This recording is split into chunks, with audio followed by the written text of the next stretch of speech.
esperar tão somente em Deus. E se tudo falhar, o Senhor é fiel. Não há nada melhor, não há nada melhor.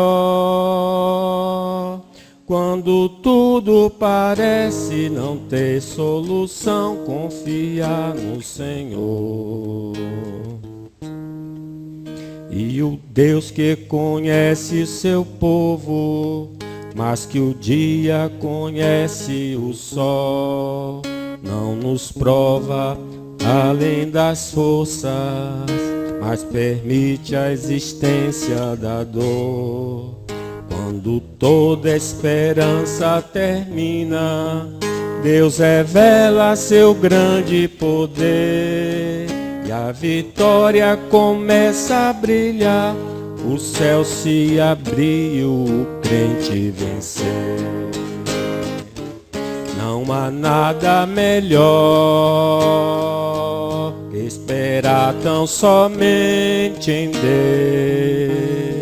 Se tudo falhar, o Senhor é fiel. Não há nada melhor, não há nada melhor.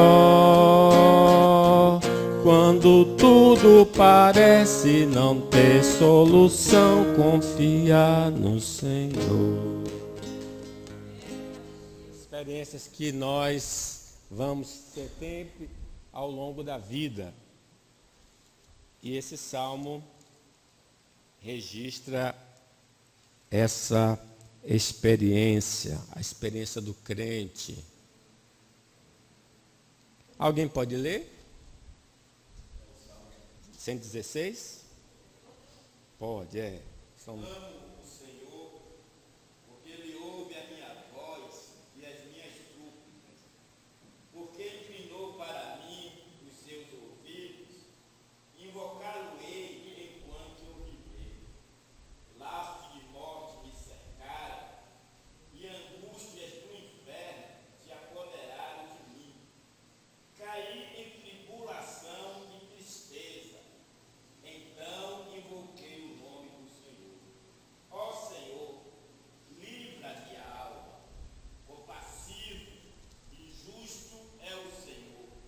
O nosso Deus é misericordioso. O Senhor vela pelos simples. Achava-me prostrado e Ele me salvou. Volta minha alma ao teu sossego. Pois o Senhor tem sido generoso para contigo, pois livraste da morte a minha alma, das lágrimas dos meus olhos, da queda dos meus pés. Andarei na presença do Senhor, na terra dos viventes.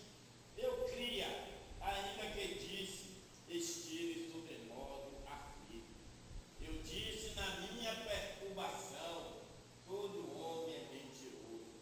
Que darei eu ao Senhor por todos os benefícios para comigo?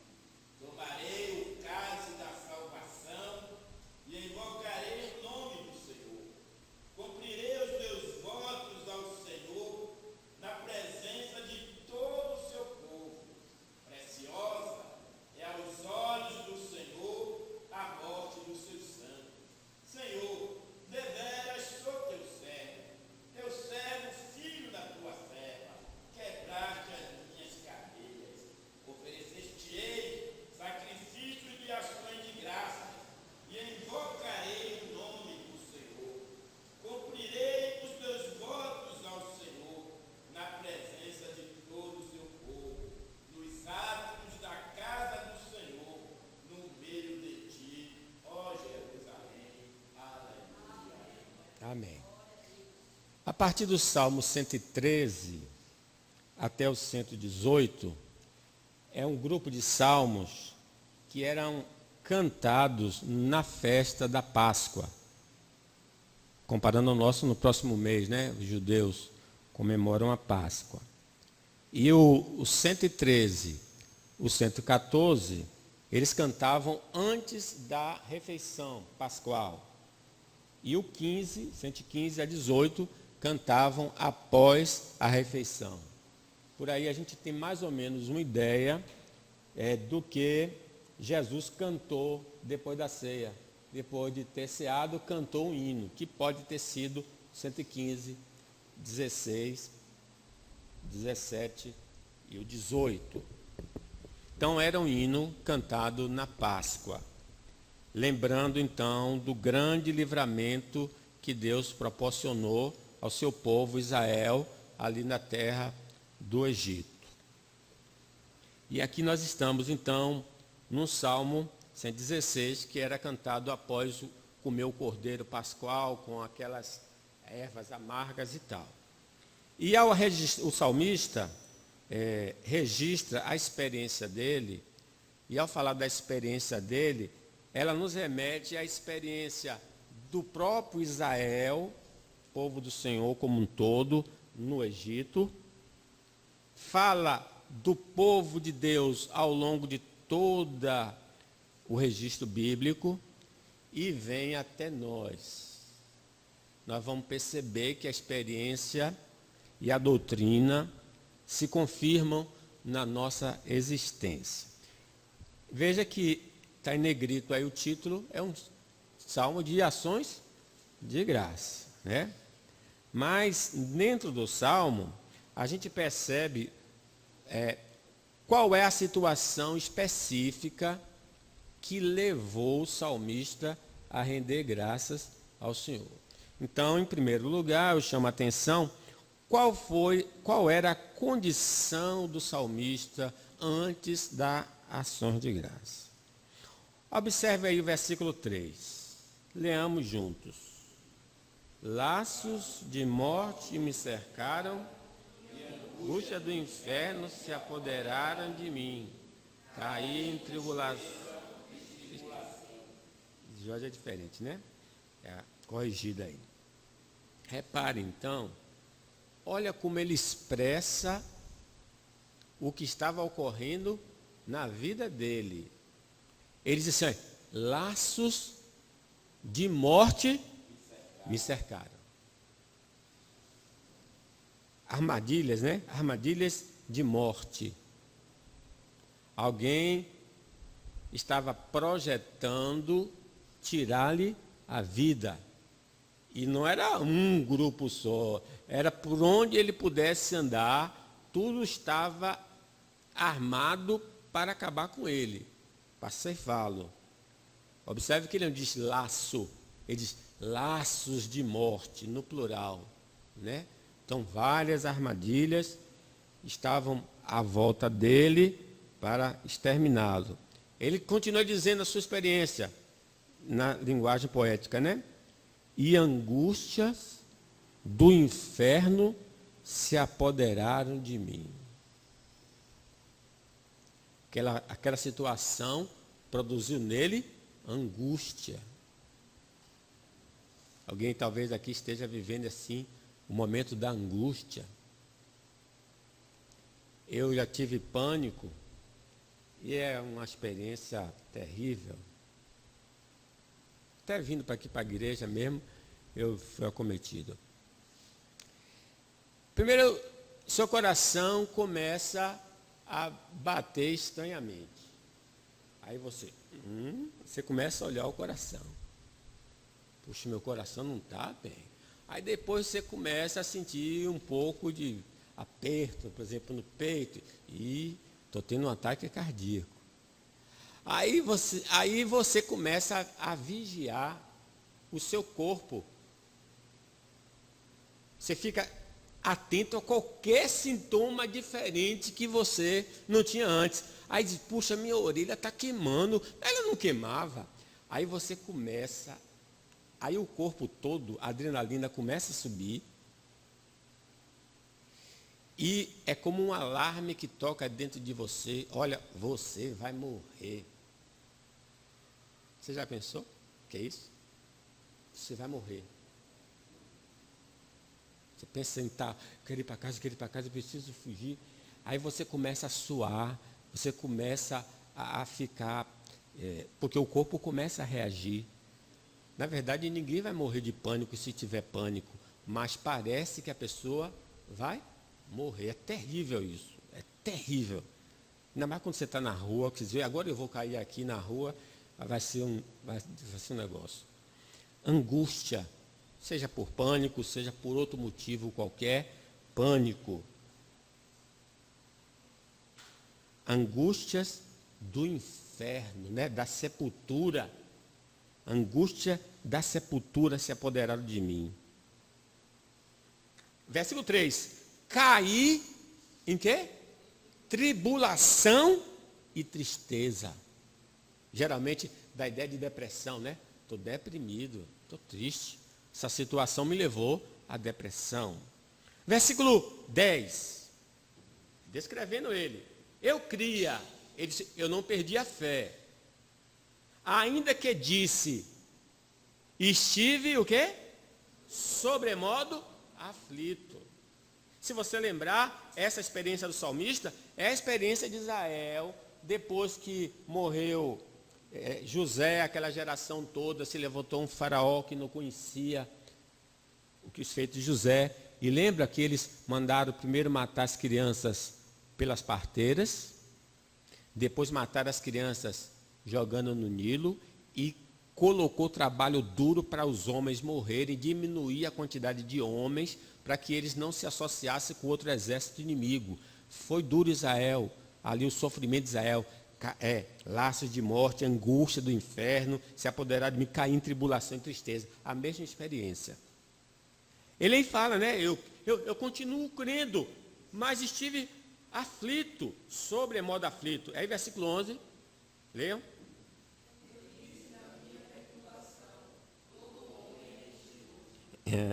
A angústia foi tão grande e parece que era grupos próximos a ele, querendo acabar com a vida dele. Ele aí disse uma hora na angústia, ninguém aqui presta, eu não confio aqui em ninguém, vocês são falsos. Na angústia, tinha realmente pessoas traíras, né? Mas quando você está numa aflição, você tende a generalizar, não é? Só porque um está tratando você indevidamente, na sua concepção, então você coloca todo mundo no mesmo saco e diz, olha, ninguém presta. É a crise. Ele agora não confia em ninguém, ele está atribulado. Você já experimentou isso? Algo assim?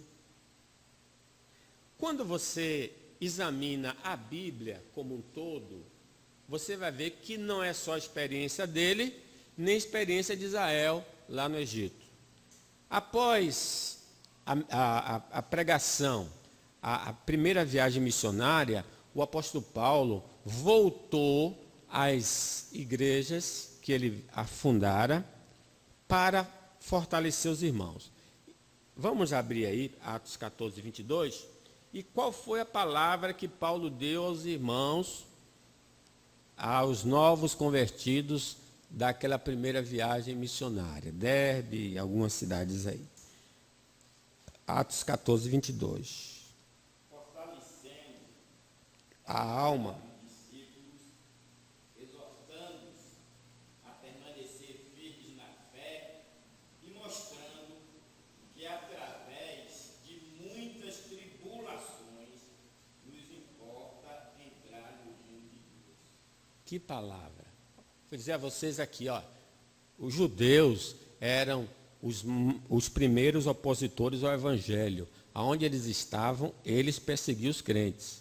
E o apóstolo Paulo vai para aquela igreja nova e diz, olha, fique firme, não desista do caminho do Senhor.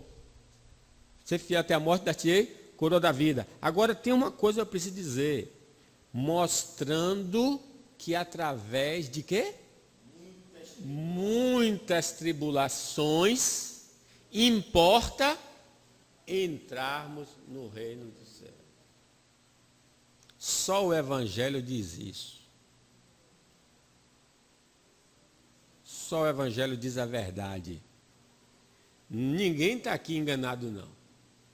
Ninguém está aqui dizendo, olha, aceitei Jesus, agora em vez de minha vida ficar melhor, parece que piorou. Não piorou, mas observe que ele não nega que as dificuldades que podemos o quê? Enfrentar. Se você acha que é pouco, quando no Getsêmani, Jesus chamou os apóstolos e disse assim: a minha alma está profundamente triste até a morte. Jesus, o Filho de Deus, chama os seus e diz: olha, minha alma está profundamente triste até a morte. Ficai aqui e orai comigo. A angústia de Jesus, que ele suou gotas de sangue, né? Diz a palavra de Deus, a angústia dele foi tamanha que ele teve esse drama. Quer dizer, o próprio Salvador, o Senhor Jesus Cristo, na forma humana, padeceu. Do Salmo 34, não precisa abrir, ouçam. Muitas são as aflições do justo, mas o Senhor de todas o livra. Mas diz, muitas são as aflições dos justos. Bem-aventurados sois quando por minha causa vos injuriarem, vos perseguirem e mentindo disserem todo o mal contra vós. Regozijai-vos e exultai, porque é grande o vosso galardão nos céus, pois assim perseguiram os profetas que viveram antes de vós. Eu só citei algumas passagens para mostrar que na experiência dos crentes e na doutrina bíblica, o crente, infelizmente, nesta vida, passa por muitas provações, tribulações. Jesus disse aos apóstolos, estas coisas vos tenho dito para que tenhas paz em mim. No mundo passais por aflições, mas tende bom ânimo, eu venci o mundo. Então, a experiência do salmista revela-nos ou traz-nos à memória o seguinte, que os crentes em Cristo passam por muitas dificuldades nesta vida. Este é o ensino. Os crentes passam por muitas dificuldades nesta vida. Por que nesta vida? Porque quando houver um novo céu, uma nova terra, Deus enxugará dos nossos olhos toda lágrima. Não haverá mais pranto, não haverá mais dor, não haverá mais tristeza. Então, os crentes passam por muita dificuldade nessa vida. Não estamos isentos das dificuldades comuns aos homens. Isto é, o mosquito que transmite a dengue, a chikungunya, zika vírus e agora a febre amarela, ele não sai por aí pelas ruas, e ali é casa de fulano tal que é crente, não vou entrar. Esse mosquito, ele é muito democrático, ele não faz acepção de pessoas, ele entra na casa do crente, ele entra na casa do incrédulo, ele entra na casa do macumbeiro, do espírita, do evangélico, ele não faz distinção. Contanto que ele tenha sangue para beber, ele vai entrar. Nós não estamos isentos dessas doenças que acometem os homens. Nós não estamos isentos de perder emprego. Nós não estamos isentos de sofrer um acidente. Nós não estamos isentos de sermos assaltados. Nós não estamos isentos da chuva, quando cair, trazer algum prejuízo ao nosso imóvel. Nós não estamos isentos de sofrer as coisas que comumente os homens sofrem. Estamos vivendo sob alguns perdendo emprego. É o quadro econômico do país. Vocês assistem o jornal, está aí. O quadro é grande de desemprego. E nós estamos no Brasil, Então, consequentemente, sofremos essas coisas que qualquer homem sofre. Não só isso, há um sofrimento que ultrapassa as questões humanas de todos os homens. Sofremos porque somos provados e tentados porque cremos em Deus. É um grau ainda mais elevado. Agora você sofre não porque você é como um homem, mas você sofre porque você é como um crente. Jó era um homem crente, sincero, temente a Deus e que se desviava do mal. E veio sobre ele o quê? Provações, tentações, com enfermidades e com perda de bens e posição. Sofremos por causa da corrupção que ainda existe em nós. O bem que eu quero, muitas vezes eu não estou fazendo, mas o mal, esse está sempre diante de mim, e eu fico em conflito, eu fico angustiado, porque eu penso coisas ruins, porque eu desejo coisas ruins, porque eu falo coisas ruins. Isso quando eu caio em mim, isso me dá uma tristeza, eu não fico com vontade de vir para a igreja, de ler a Bíblia, de orar, porque a minha consciência pesa. A sua mão, né, fica pesando diante de mim. Eu sofro por causa dessa corrupção que ainda existe em mim. Eu sofro por causa das misérias da sociedade caída à minha volta. Está vendo aí a violência, está vendo aí todas as dificuldades que se impõem no nosso país por causa do pecado que habita nos homens de uma maneira geral. E a gente não pode ficar contente diante de tanta miséria.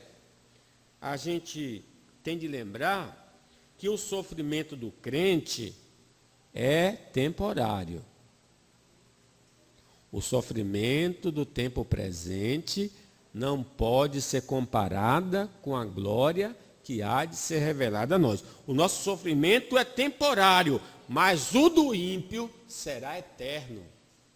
Apartai-vos de mim, maldito, para o fogo eterno preparado para o diabo e seus anjos. Ali haverá choro e ranger de dentes.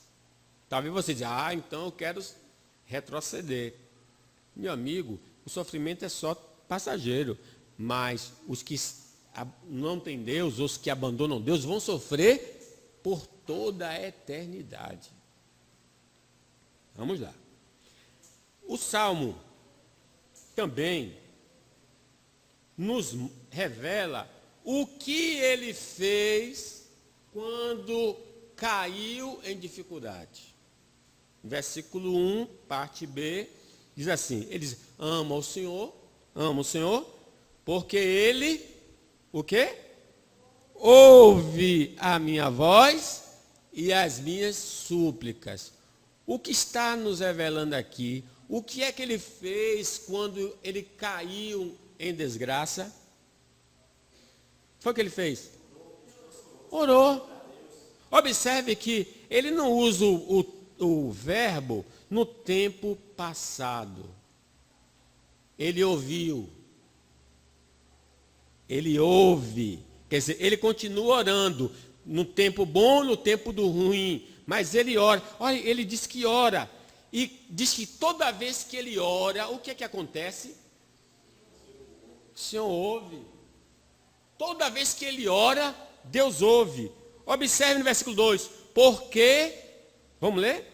Porque inclinou para mim os seus ouvidos, invocá-lo-ei enquanto viver. Então, toda vez que ele orava, o que é que acontecia lá no céu?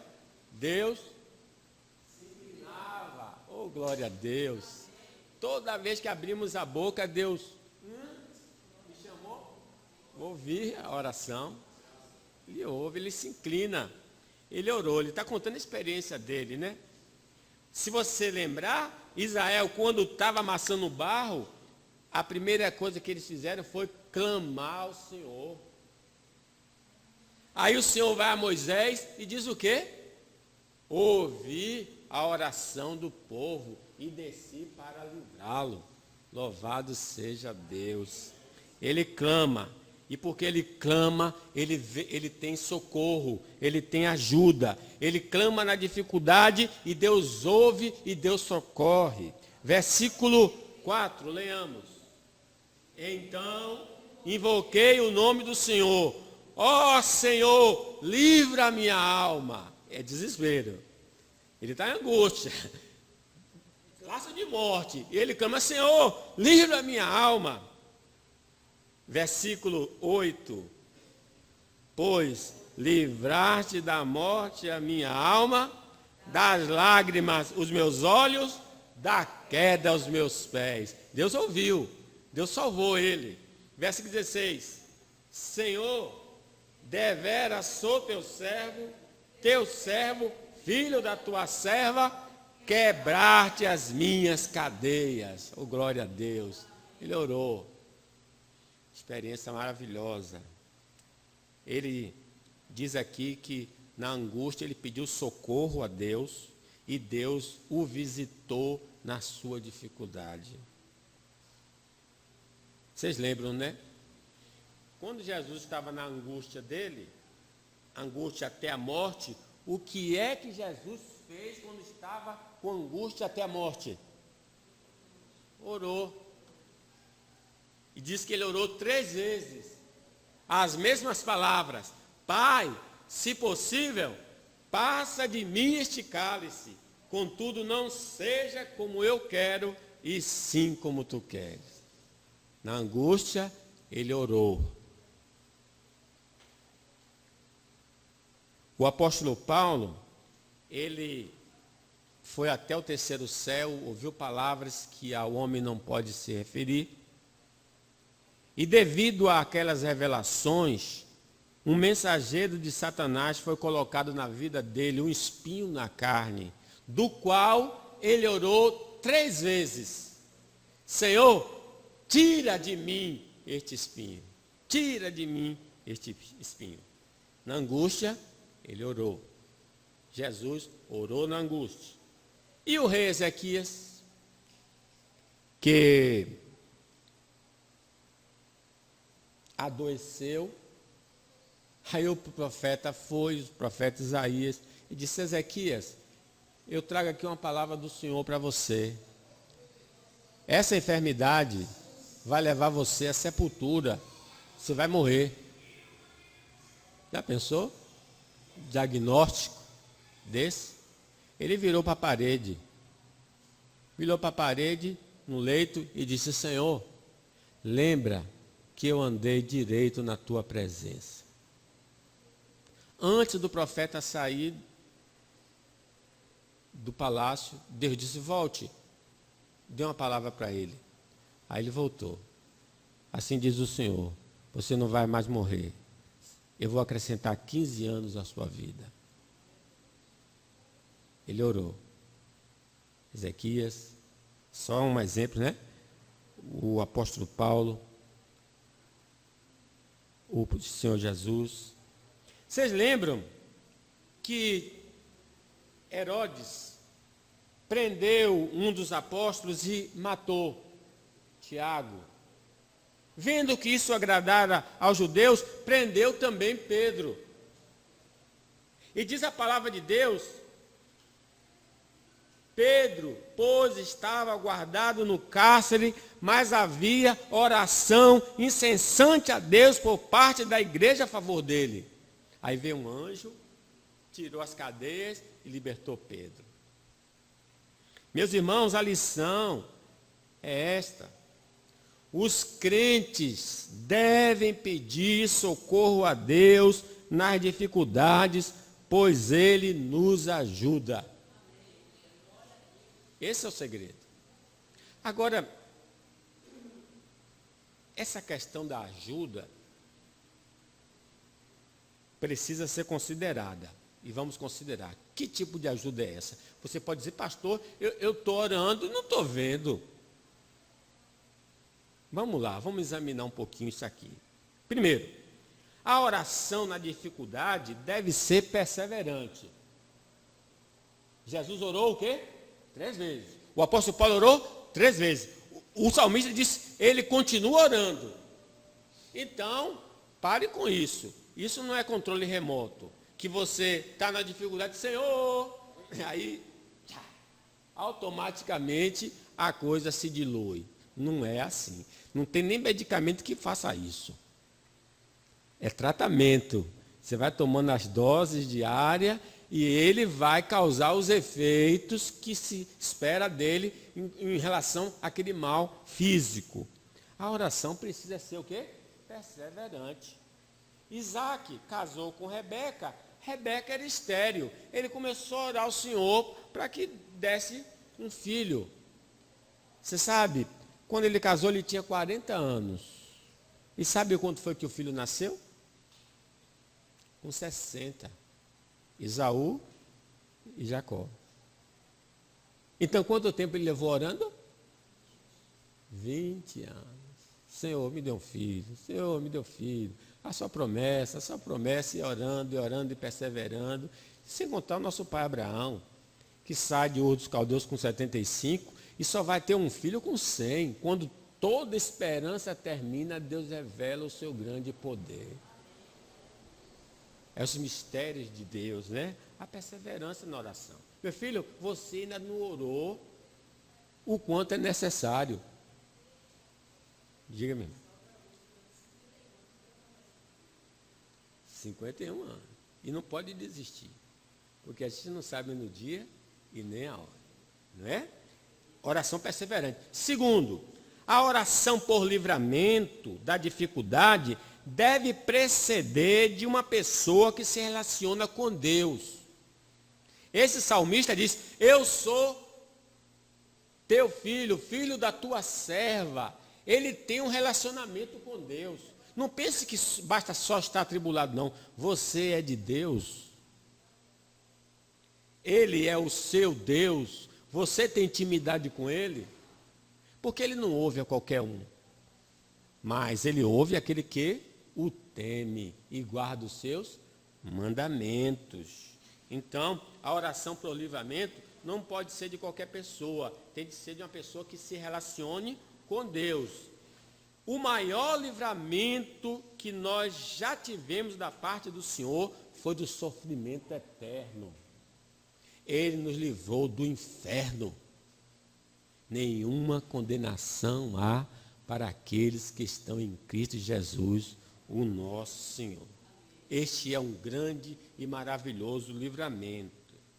O livramento do sofrimento pode se manifestar como? Limitando sua intensidade e duração. Às vezes Deus não tira a dificuldade, mas Ele limita a dificuldade. Não veio sobre vós provação, senão humana, mas Deus é fiel e não permitirá que sejas tentado, o quê? Além das vossas forças. Então já tem um livramento aí. O que você está passando está na dosagem o quê? Exata da sua capacidade. Aí você começa a dar glória a Deus. Ô, glória, está ruim, mas não vai passar disso aqui não. Porque Ele sabe a minha estrutura, sabe que eu sou pó. Então Deus limita sua intensidade e duração. Tereis tribulação de 10 dias, dizendo a igreja de Esmirna, ser fiel até a morte e dar-te-ei coroa da vida. Vamos ter várias experiências existenciais de livramento das dificuldades. Então, a gente vai ser livre de uma, vai passar um tempo legal, maré tudo normal, de repente vem um temporal. A nossa vida vai oscilando assim entre dias bons e dias maus. Né? Não é só dificuldade, não é só bonança. Mas seguindo, a experiência do salmista vai mais adiante. Ele não só ora, mas ele, através do que ele passou ou está passando, ele teve um conhecimento experimental de Deus através das dificuldades e livramentos. Isto é, ele pôde aprender mais de Deus quando enfrentou a crise e também foi livre da crise, do que quando ele não tinha crise nem livramento. Isto é, O que eu estou fazendo aqui é uma exposição. Então, a gente está aprendendo teoricamente sobre o tema. Isso é teoria, né? Ou é uma informação. Outra coisa é a experiência. Você sai da faculdade, você tem um diploma para determinada área. Mas só que você tem uma coisa, você não tem experiência. Ah, mas eu fiz estágio. Ah, é muito pouco. Tanto é pouco que as empresas não querem pessoas novas. Não é verdade? Está com diploma e diz, você é novo. Você ainda não tem experiência. Eu sei que você tem conhecimento, você tem diploma. Você tem as melhores informações, saiu recentemente da universidade. Mas você, na prática, ainda não foi provado. Então, meus irmãos, o que ele quer dizer com isso é que foi as dificuldades e os livramentos que fez com que ele tivesse um conhecimento experimental de Deus. Olha aí, versículo 5. Ele já sabia quem era Deus, mas com as dificuldades ele aprendeu por experiência. O quê? Leiam 5.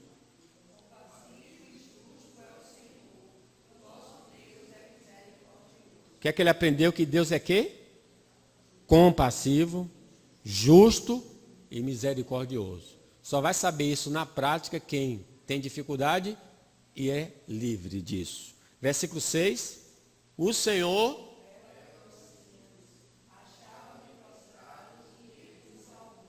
Como é que ele só pode dizer isso por experiência? Ele diz, olha, Deus atenta para um homem humilde, um simples. Deus vela pelo simples. Ele está olhando pelo simples.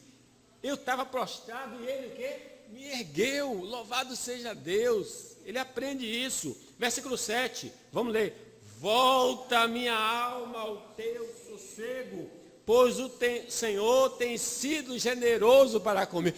Ele está falando, eu tive atribulado, mas Deus me tirou da tribulação e agora eu está tudo quieto e sossegado. Experiência.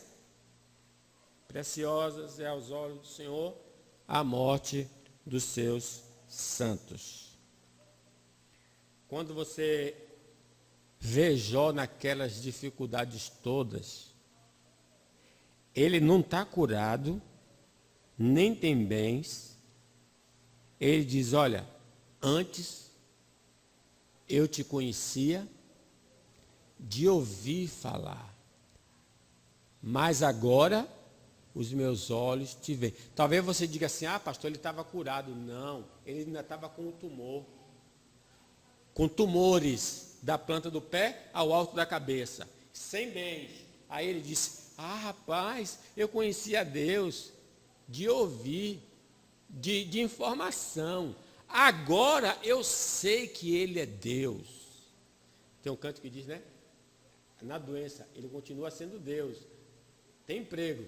Até Deus, estou desempregado, ele continua sendo Deus, ele não muda. E olha que Deus é que fala de Jó, homem sincero, temente a Deus e que se desvia do mal. O apóstolo Paulo, quando teve aquelas visões, o Senhor disse, não, meu filho, a minha graça te basta.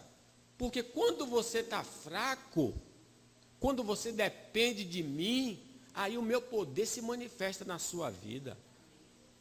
Aí Paulo disse, tenho prazer no sofrimento, na fraqueza, nas injúrias, porque quando eu sou fraco, aí Deus se manifesta na minha vida. É um negócio contraditório. Quer ter a experiência do apóstolo Paulo? Quer ser usado por Deus? Tem um preço a ser pago. Ele precisa esvaziar-nos de nós mesmos, para que o poder opere e diga, foi Deus que operou, não foi aquele homem. Aquele homem é muito fraco. Paulo tinha problema de visão. Então ninguém pode dizer, ele curava as pessoas, se ele era um homem limitado. Então, meus irmãos, é uma coisa fabulosa, né? Essa questão. O salmista diz assim, foi bom ter passado pela aflição, para que eu aprendesse os teus decretos. Vocês estão entendendo? Ele vai, através da dificuldade e através do livramento, ter um crescimento espiritual. Então, Deus olha assim, esses irmãozinhos, meus filhos, já estão ouvindo palavra demais, mas não estão entendendo muito bem, não. Eu preciso botar ele na escola da dificuldade. É por isso que você está passando por isso ou aquilo.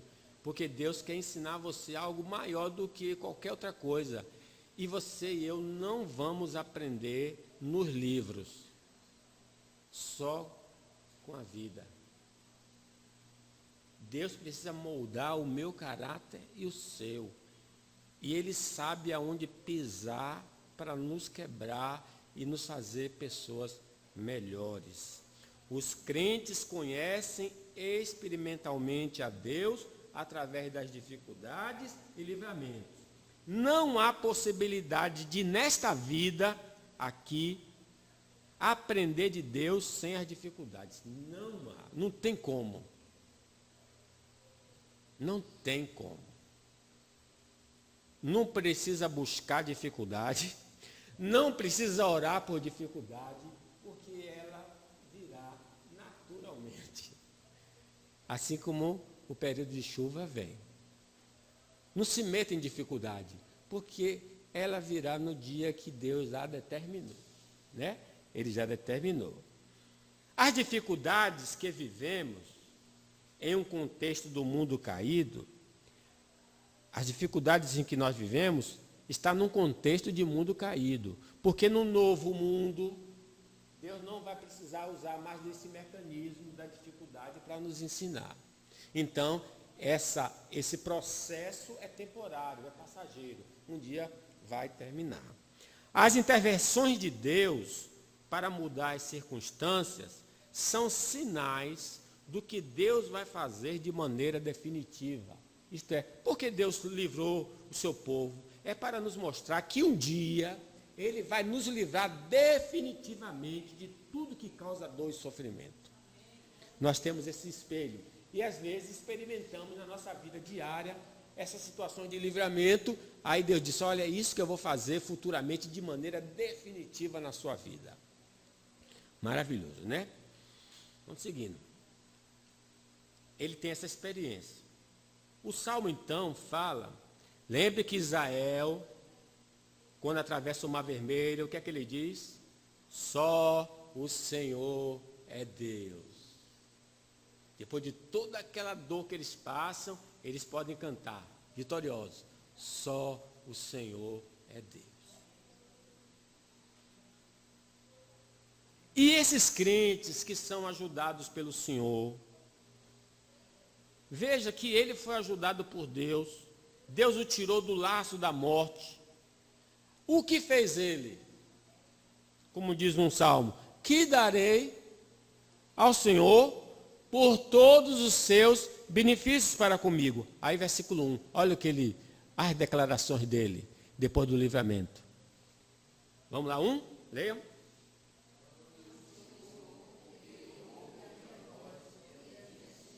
Ele está fazendo o quê? Uma declaração pública de quê? De amor por Deus. Amo o Senhor porque Ele ouviu a minha voz. Ele está dizendo a toda a congregação. Ele está se consagrando mais a Deus. Veja, versículo 22. Porque inclinou para mim os seus ouvidos, o que é que eu vou fazer? Invocá-lo-ei enquanto viver. Consagração. Deus me livrou. Agora, eu tomei essa resolução. Enquanto eu tiver vida, não vou deixar de invocar o nome do Senhor. Observe 9. Leamos. Andarei na presença do Senhor na terra dos viventes. Ele está se consagrando. Ele recebe o livramento. Diz, olha, uma coisa eu vou fazer. Na faculdade, na rua, em casa, eu vou andar na presença do Senhor. Eu vou andar com Deus. Versículo 12. Que darei ao Senhor por todos os seus benefícios para comigo. O que é que ele vai fazer? 13. Tomarei o cálice da salvação. Vou participar da ceia. Lembra lá que eles tinham cálice, tinham vinho, tinha a alimentação. Eu vou participar da ceia. Eu vou invocar o nome do Senhor. Versículo 14, ele está abençoado por Deus. O que é que ele diz aí? Versículo 14, leamos. Vou cumprir o que eu prometi a Deus na minha angústia. Vou chegar na congregação e dizer, eu prometi isso ao Senhor, se o Senhor me ajudasse. Alguns fazem isso, viu? Senhor, na angústia, fazem. Desempregado, aí diz, Senhor, se o Senhor me abençoar com o trabalho, o que é que diz? Faz esses votos. Que ninguém mandou. Foi ele que na angústia, Senhor, se tu me ajudar, eu vou dar o primeiro salário. Ele está dizendo aqui, cumprirei o quê? Os meus votos ao Senhor. Quero trazer a memória que mais do que um salário foi o que Ana fez. Ana não tinha filhos e pediu a Deus um filho. Ele disse, Senhor, se o Senhor me der um filho varão, eu devolvo ao Senhor para toda a vida. Que voto é esse? Uma mulher que não tem filho, aí diz que Deus me deu um filho, e se o Senhor me der um filho, eu devolvo para o Senhor. E diz que depois que o menino foi desmamado, sabendo, 2 anos, quem sabe, aí ela trouxe para a igreja e disse ao sacerdote, sacerdote, esse é o menino pelo qual eu orei ao Senhor e agora estou devolvendo a Deus. Ele vai ficar aí com o Senhor para sempre. Rapaz, que voto poderoso e que consagração. Ela deu aquele filho a Deus e voltou para casa de mão vazia. Você imagine uma mãe que tanto quer ter um filho e tem esse filho, e esse filho ainda é bebê, e chega na igreja e diz, toma aqui, ele vai ser pastor para o resto da vida dele. E vai embora, gente. Você já pensou? Mas Deus abençoou aquela mulher, ele deu 5 filhos, mais 5 filhos. Ela cumpriu o voto ao Senhor, consagração. Versículo 17. Oferecer-te-ei sacrifícios de ações de graça, e invocarei o nome do Senhor. E o 18 diz, cumprirei os meus votos ao Senhor na presença de todo o seu povo, nos atos da casa do Senhor, no meio de ti, ó Jerusalém. Aleluia. O que eu quero afirmar aqui é que diante do livramento, ele consagrou mais e mais a vida dele a Deus, em tudo. Foi o que aconteceu ali, depois da travessia do Mar Vermelho. O povo começou o quê? A cantar. Só o Senhor é Deus, só o Senhor é Deus. Tamborins e danças, Miriam cantando, lançou no mar os carros de Faraó e o seu exército e os seus capitães afogaram-se no Mar Vermelho. O povo todo cantou. Alegrei-me quando me disseram, vamos à casa do Senhor. Deus me livrou, eu venho cantar na presença de Deus. O que fez Zaqueu? Jesus, vou na casa dele. Ele disse, Senhor, a consagração, vou dar metade dos meus bens aos pobres. E se eu furtei alguém, vou restituir 4 vezes mais. Jesus, eis aí um filho de Abraão. Consagração. O homem que se encontra com Deus, né? É ajudado. O gadareno, que foi liberto dos demônios, disse, Jesus, eu quero ir contigo. Ele disse, não, volte para a sua casa e diga o que Deus fez com você. E ele foi por Decápolis, 10 cidades, dizendo o que Jesus fez na vida dele. Ele evangelizou 10 cidades. Louvado seja o Senhor. Os ajudados pelo Senhor devem se tornar mais fervorosos no andar com Deus. É a visão da salvação de Deus que impulsiona a consagração do indivíduo. Sabe, se você pode dizer assim, mas em que Deus está me livrando para que eu me consagre? Essa pergunta é pergunta de uma pessoa que está com catarata, que não está vendo Deus agir, porque Ele nunca deixou de agir. As misericórdias do Senhor são as causas de não sermos consumidos, porque a sua misericórdia não tem fim, se renovam a cada manhã. Todo dia Deus faz um milagre na sua vida. Todo dia. É que a gente está tão acostumado que não percebe.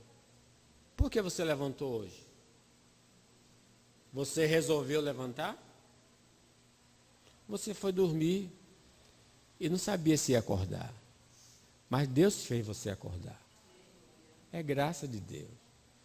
Você tem o que comer hoje? O pão nosso de cada dia nos dá hoje. Você tem o que comer, o que beber, o que vestir, onde morar.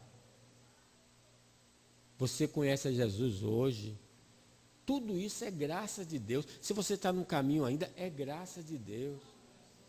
Tudo é graça de Deus. Quando a gente vê isso, a maravilha de Deus, a gente tem vontade de louvar e de exaltar a Deus. Acostumar com a salvação de Deus pode levar a apatia à vida de consagração. Israel lá no deserto. Aí todo dia maná era o pão do céu. Era um milagre de Deus. E eu estou enjoado disso aí. Sai de mim, maná de manhã, maná de noite, maná assado, maná cozido, maná. Esse cardápio não muda. 40 anos só nisso. Eles enjoaram da graça de Deus. Se tornaram apáticos. E eu quero voltar para o Egito. Lá tem melão, tem pepino, tem cebola, tem peixe, tem carne. Eles queriam voltar para a vida antiga, porque estavam enjoados da graça de Deus na vida deles.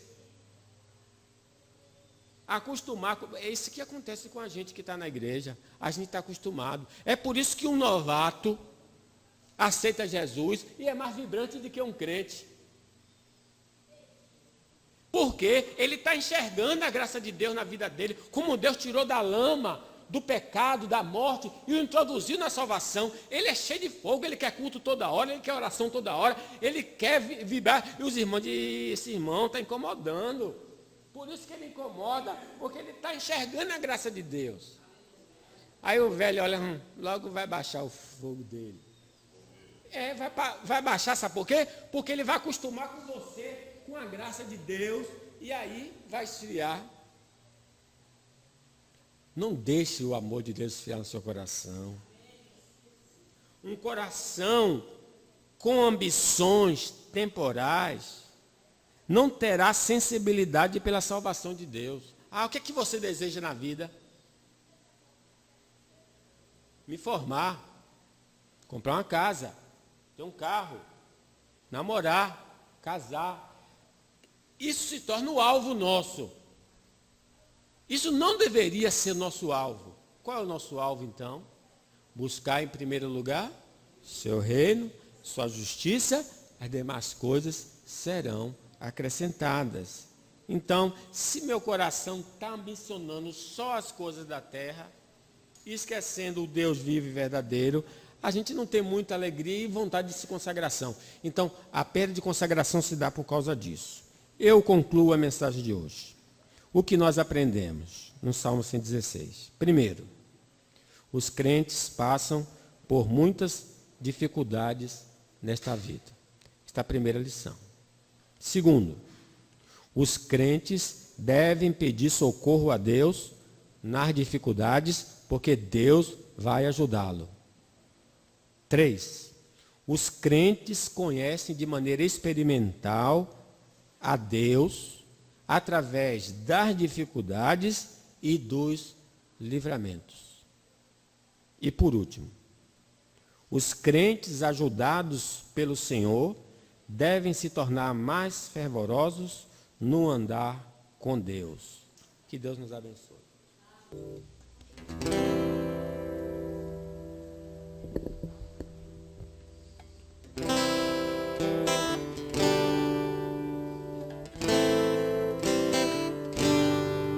Minha fé não está firmada nas coisas que podes fazer. Eu aprendi a te adorar pelo que és. Dele veio sim o amém, somente dele mais ninguém. A Deus seja o louvor. Se Deus fizer, Ele é Deus. Se não fizer, Ele é Deus. Se a porta abrir, Ele é Deus. Mas se fechar, continua sendo Deus. Se a doença vier, Ele é Deus. Se curar eu for, Ele é Deus. Se tudo der certo, Ele é Deus. Mas se não dá, continua sendo Deus. Minha fé não está firmada nas coisas que podes fazer. Eu aprendi a te adorar pelo que é.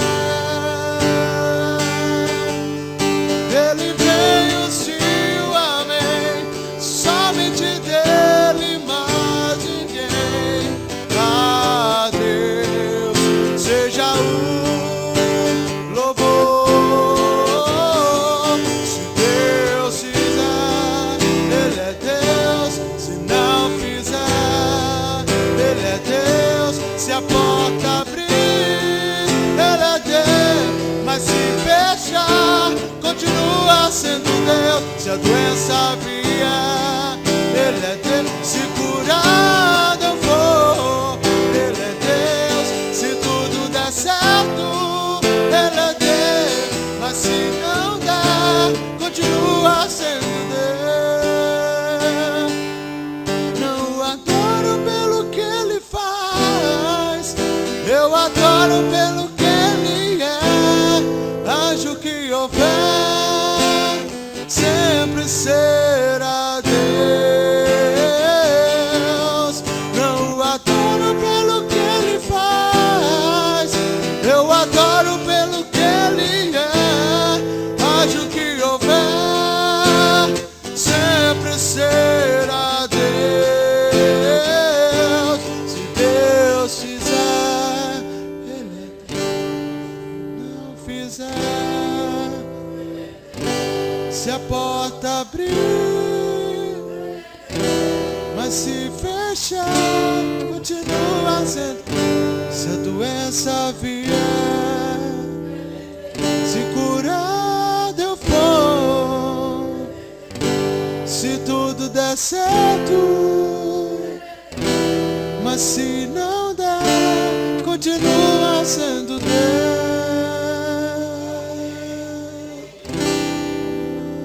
Aleluia, louvado seja o teu nome, Senhor. Nesse momento peço ao nosso irmão Paulo, faça uma oração, apresentando os dízimos e as ofertas nesta manhã.